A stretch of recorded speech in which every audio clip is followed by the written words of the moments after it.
नमस्कार दोस्तों, defence world में आपका स्वागत है। तो दोस्तों, आप सभी जानते हैं कि भारत 5वीं पीढ़ी के लड़ाकू विमान का निर्माण कर रहा है। और दोस्तों, आप ये भी जानते होंगे कि एम का लड़ाकू विमान के बाद इसका एक और वेरिएंट बनाया जाएगा जिसका नाम होगा एम का मार्क 2 और इसको 2035 तक बनाया जाएगा। और दोस्तों, ये एक छठी पीढ़ी का लड़ाकू विमान होने जा रहा है, लेकिन पिछले कुछ महीनों में ऐसी रिपोर्ट निकल कर आई है जिसने सभी को परेशानी में डाल दिया है। और दोस्तों, बताया ये जा रहा है कि अमेरिका ने अपनी छठी पीढ़ी का लड़ाकू विमान ऑलरेडी बना लिया है और 2021 में उसका एक फ्लाइट डेमोन्स्ट्रेशन भी हो चुका है। और इसका जो ओवरऑल फाइनल प्रोजेक्ट है जिसका नाम FA-XX होगा, बहुत ही जल्द तैयार होकर दुनिया के सामने आ जाएगा। और इतना ही नहीं, हमारा पड़ोसी चीन 5वीं पीढ़ी का जो लड़ाकू विमान था J-20, भले ही वो इतना सक्सेसफुल ना रहा हो, लेकिन J-20 की नाकामयाबी से चीन ने सीखते हुए नया और छठी पीढ़ी का लड़ाकू विमान डेवलप कर रहा है और काफी तेजी से इसके निर्माण कार्य पर लगा हुआ है। और दोस्तों, ये दोनों ही खबरें भारत के लिए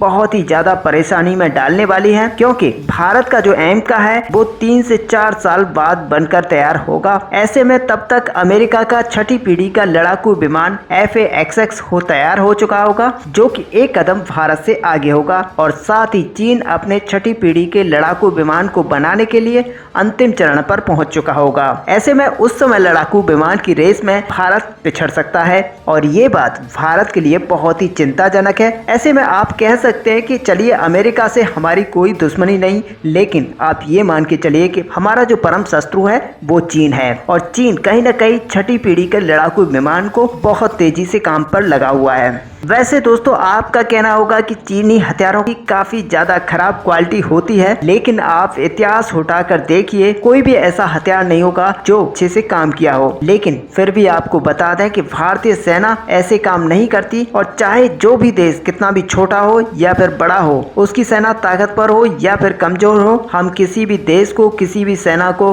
कम नहीं आंकते। और ये बात सही भी है। और आप इतिहास उठाकर देख सकते हैं कि जब जब किसी देश ने अपने दुश्मन को कम करके आंका है, उसने बहुत बुरी तरह से ठोकर खाई है। और यहाँ पर सबसे जो लेटेस्ट उदाहरण है वो है रूस और यूक्रेन का। और दोस्तों, रूस ने ही नहीं बल्कि पूरी दुनिया ने यूक्रेन को कम करके आंका था और सबका यही मानना था कि कीव को हथियाने में रूस को 2 से 3 दिन लगेंगे। और दोस्तों, आज स्थिति आप देख सकते हैं कि खार्किव, जो कि रशिया के सबसे करीब पड़ता है, उससे भी रूसी सेना को खदेड़ दिया गया है। और दोस्तों, ये सब हुआ है रूस की बहुत कम तैयारी की वजह से, साथ ही यूक्रेन को कम आंकने की वजह से। और दोस्तों, यकीन मानिए कि अगर रूसी सेना यूक्रेन को कम नहीं आंकती और अपनी पूरी ताकत से अगर युद्ध को लड़ती तो कुछ ही दिनों के अंदर रूस यूक्रेन पर पूरी तरह से कब्जा कर सकता था। लेकिन दोस्तों, आपको बता दें कि भारत ये कमी और ये भूल नहीं करना चाहता। और सबसे बड़ी रिपोर्ट अब ये आई है कि एमका में अब कुछ ऐसी टेक्नोलॉजी ऐड की जाएगी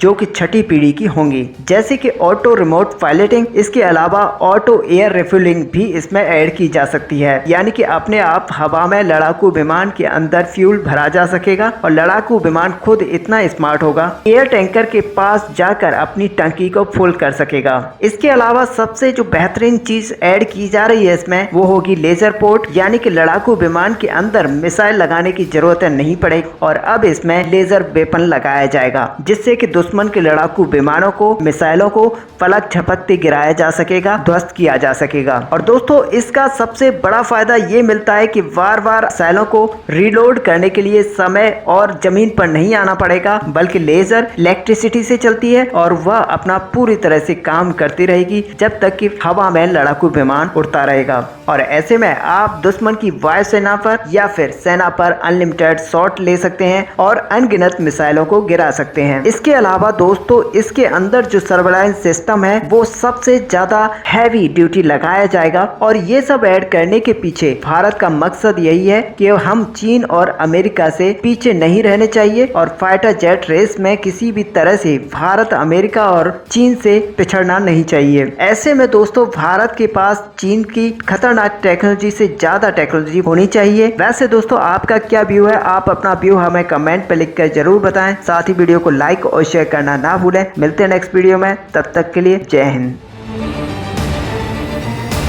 अच्छा सुनो, चैनल को सब्सक्राइब करो, उसके बाद घंटी बजा देना ताकि अगली वीडियो आपसे मिस ना हो पाए। Thank you.